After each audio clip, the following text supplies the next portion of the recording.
Thank you to Christopher and Woody for bringing me here. Obviously, Coach Sala, Joe Douglas, my agent, Dave Dunn.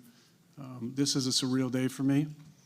After spending 18 years in the same city, it's been a lot of introductions today and meeting a lot of people, but there's a lot of excitement. I'm here because I believe in this team. I believe in Coach Sala. I believe in the direction of Joe Douglas. Obviously, he's drafted really well the last couple of years, having the offensive and defensive rookie of the year. But big thanks to the Jets organization. Obviously, a big thanks to the Green Bay Packer organization for an incredible run. That chapter is over now, and I'm excited about the new adventure here in New York.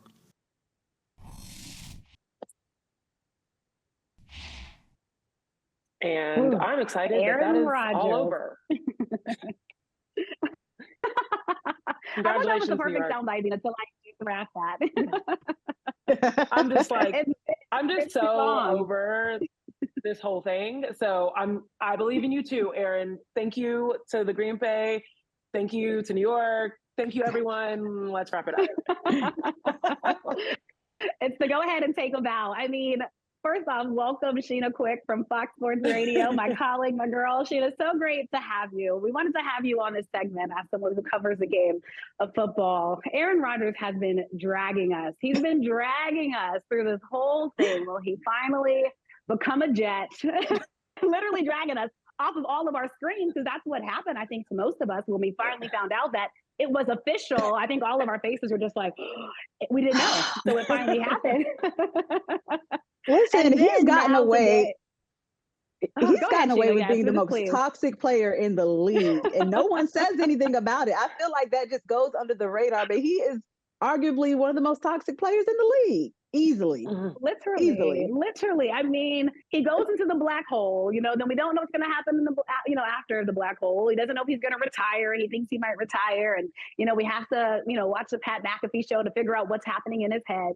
But finally, New York has a quarterback, a 39-year-old quarterback at that, take what you want of that. But New Yorkers, Sheena, feel like they're believing. I mean, Aaron Rodgers, first off, I thought it was such a different demeanor in this press conference. I mean, he seemed like a happy guy. He was. We haven't seen that in a couple seasons.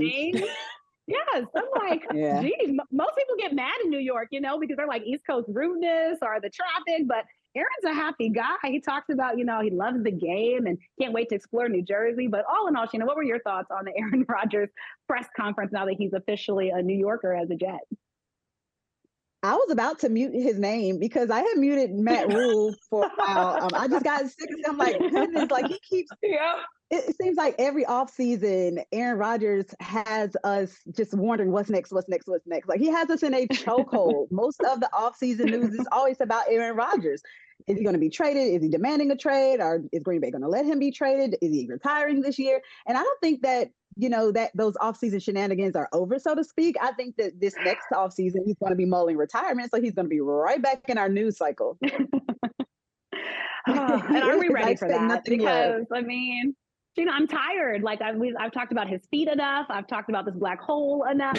And now we're talking about if he can finally get, let's just go there really quick. I mean, everyone's excited about Aaron Rodgers. Why? Because they feel like he can lead them to the promised land in New York. And do you think he has, I mean, is that right to think? And Dina too, I mean, is that right to think, Sheena, that Aaron Rodgers is finally going to be the guy that gets the New York Jets out of their misery, gets them back into the playoffs, gets them more than 7 wins in a season? I mean, is he going to be easily the Band-Aid to fix all their problems?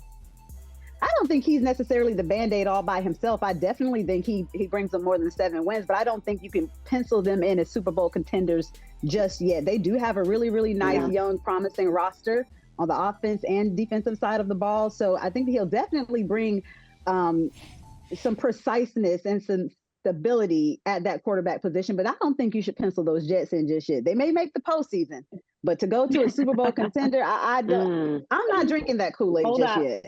And I love Aaron Rodgers. I do. I love Aaron Rodgers. He's an incredible player, but he's not the one Band-Aid that's going to make the Jets Super Bowl contenders. I don't see it. Not this season. Not this season. Sure. I'm with you, Sheena. And I also think that there's what you mentioned before about him being a toxic player. I think there's a lesson to be learned last year with what happened in Denver. right? When you think about let's ride, right? You look at what happened. That was a Band-Aid. It wasn't just putting a good player to become your franchise quarterback. It also had to do with how does your locker room mesh with that franchise player? How do the people that he's going to be throwing to mesh with that franchise player? So there's a lot of elements about this conversation around, is he going to be making, taking the Jets to the Super Bowl, that we haven't even found out what's the locker room yet. Like, what's the culture like around him? And with all of the toxicity, I'll say this is my last thing about this. Green Bay fans, I feel you. I feel like this is like when you date someone for a very long time and you think you're going to get a ring, and like you're like, oh yeah, they're definitely going to propose, and then they kind of ghost you. Right, he's the one, right? Then they kind of ghost you, and you're finding out through like their cousins or like best friends that he might be dating someone else, but actually no, he just went on vacation by himself, and you're just kind of like, what is happening? I thought we were a thing, and then all of a sudden he shows up with a new person, and you're just kind of like, well, in that situation, I think the Green Bay is kind of just like, man, he was talented. He was an MVP, and he did great things here. But it's just time to move on as an organization. Now, I do wonder what the dynamic will be with AR and the coaching staff in New York, because he does not mince words. He is a very direct man. So it'll be interesting to see how that dynamic plays out, and that's going to be paramount to the success that they're able to have this upcoming season. For sure. Ooh, well, we will see how things pan out. Aaron Rodgers, number 8 in New York. We'll see if he can lead them to the promised land that New Yorkers are hoping for. And talking about the promised land, Sheena, we are about to welcome in a whole new class of draftees, the NFL draft. And shame on Aaron Rodgers for stealing all the spotlight from the NFL draft. It's like we can never just focus on it. But, really quickly, I want to go to your next. That would be too much like right. That would be too much like right. He won't let us have this. He won't let us have that. So now I want to go over, though, to the Carolina Panthers. We're all excited to see who they will be picking at number 1. They said, hey, we've got it done. Y'all just look out for 8 p.m. tomorrow night. But really quick, let's go to a soundbite from Coach Frank. And then, Sheena, we're going to toss to you to tell us what's happening in Carolina land. Scott said that, he hadn't asked you who you prefer as that number 1 pick. Didn't want to. Has he asked you yet, and have you guys talked about that, and have you come to a consensus yet? He did. He actually came in my office yesterday at some point and asked the question. It's kind of like a proposal of sorts, but and I said yes. No, there is consensus, and we're excited. Who is it? We'll announce that Thursday at about 8:00. All right. So it seems like everybody's on like marriage and proposals. We all just want to get married to somebody. And you're hoping that first pick will be someone that you're in a long, non-toxic relationship with. But Sheena, they said they know the guy. And we're hearing that it might be league-wide expectations are that it's Bryce Young. But can you give us any insight into who you see Carolina bringing home with that number 1 pick? I think it's going to be Bryce Young, and I am probably in the majority of people that would be completely shocked if his name is not called first tomorrow evening at 8 p.m. He's just a winner. The guy's a winner, and the questions about his size and durability, none of that stuff came up until after the college season. We weren't hearing that last season when he was mocked at 1. He's been mocked at 1 for the last 2 seasons almost. So if all these concerns all of a sudden about his size as though he shrunk, like he's not going to get any smaller in the NFL, guys. He's not. I promise you. Right. But he won at every level. And he won. I know being in Alabama with Nick Saban and just all that tradition, it's easy to look at last year and say, oh, dang, it's Super Bowl, not Super Bowl, I'm sorry, it's national championship or bust for them. But he did a lot with a little when it comes to Alabama standards. He didn't have any, superstar weapons or anything like that, but never once did he waver, never once did he back down. He has not missed a ton of games due to durability. And, people are saying, oh, but the NFL, the D-line is bigger and the offensive line is bigger. Can he see over the line? He played in the SEC, and for years, decades, the debate has always been that the SEC is the closest thing to NFL football. So don't change that trajectory now. Don't move that goalpost because you're not a fan of Bryce Young's size. He's an absolute dog. I didn't think that they could go wrong with C.J. Stroud either. They're both really, really good prospects. But Bryce Young, he's different.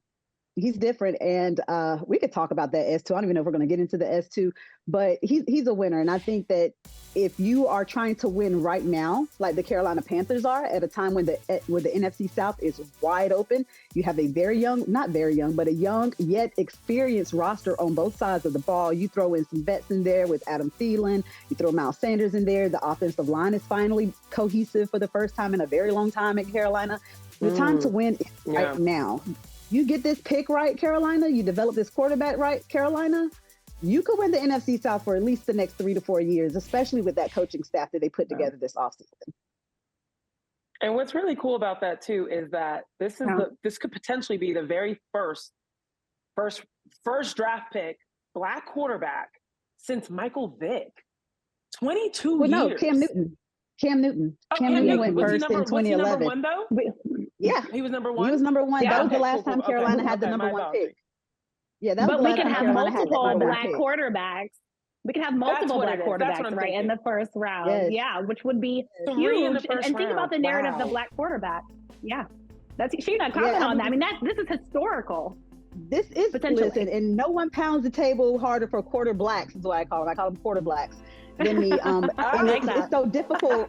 Yeah, because the quarterback position is one that's traditionally known as more of a cerebral position, and systemic racism has, put it into people's heads, GM's heads, head coaches' heads, that Black athletes are just athletic and not able to intellectualize enough to lead a team like the quarterback does. And, even with his troubles, Deshaun Watson has shown us that is not true. Cam Newton has shown us that is not true. Lamar Jackson, Jalen Hurts.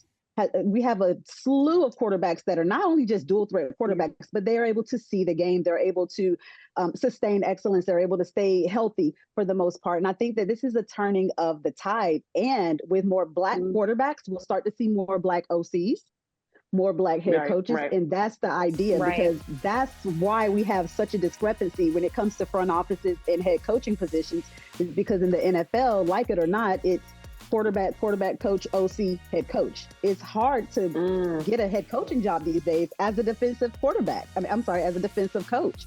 Look at Steve Wilkes in Carolina. I mean, perfect example of that. So as that tide shifts, I hope that we continue to see a change at every single level, see more representation in the head coaching ranks, and it starts at the quarterback position, in my opinion. Oh yeah, the smartest position in the room, right? Well, thank you, Sheena, for all of this. We are ready and excited for our quarter blacks. But haven't seen it since 1999. But listen, I'm gonna tell you now. Excited. I hope to never cover another team that's picking at one again. It is stressful. Hey, thank you for watching Brother from Another. If you haven't hit that subscribe button, go ahead and do that now. Don't forget, you can catch us 3 to 4 weekdays on PeacockTV.com and on Sirius XM Channel 85.